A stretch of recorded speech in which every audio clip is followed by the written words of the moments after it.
Hello, good morning mga kapisda and welcome to Jerry's Aquatics.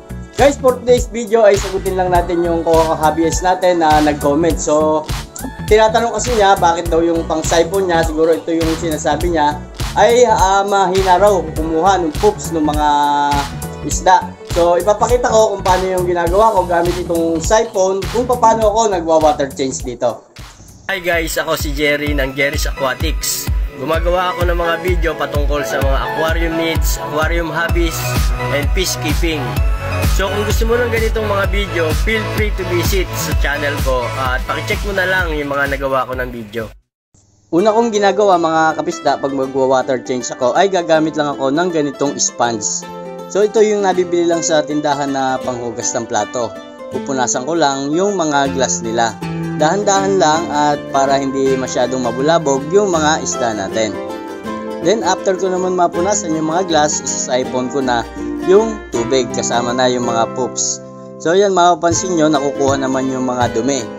Ibig sabihin lang, yung ganitong pang-siphon, hindi siya 100% makukuha yung lahat ng dumi kasi nga meron sand.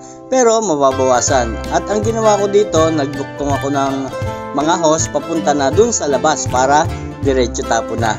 Then after ko naman ma-siphon, ganito na yung itsura niya. 50% lang yung ginawa kong pagbabawas sa tubig para hindi rin ma-stress yung mga isda natin. Bawal kasi mag 100% water change. Then after ko naman mabawasan, lalagyan ko na siya ng tubig. So ito ang gamit ko dito, stock water. Nag-connect lang ako ng hose papunta dun sa istakan ko ng tubig.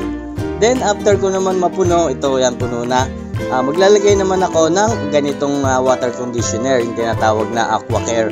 So yan, hindi naman siya makakasama kahit may isda na. 50% yung binawas ko, so 2 takip lang yung ilalagay ko. Pero pag yung bagong setup ang nilalagay ko dito is 3 takip. Then naglalagay din ako ng 3 kutsarang asin. And ang next ko naman na gagawin mga kapisda, ito kung makapansin nyo, wala pa yung filter. Mahalaga kasi na huhugasan din natin yung mga filter natin. Pero yung filter na ginagamit ko dito, DIY lang siya. Pero dito natin huhugasan sa tubig na galing din sa aquarium.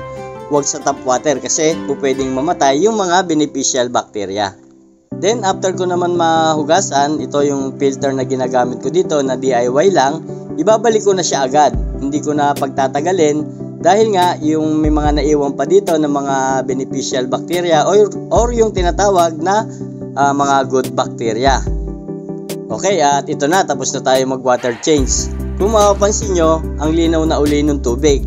Pwedeng meron pang mga dumi na nandun sa may sand, pero okay lang yon kahit hindi 100% makuha. At ito, magtatrabaho na uli yung mga filter natin at makukuha na rin nila yung iba pang mga dumi. Okay, so ganun lang mga kabista at natapos na tayo mag water change ng 50% lang.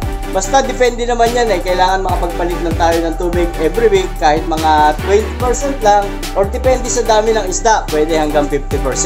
At sana nasagot ko yung hobbyist natin na nag-comment at para na rin sa iba na hindi alam yung gagawin pag magwa-water change. So yun, sana nakatulong. Okay mga kapisda, happy peacekeeping!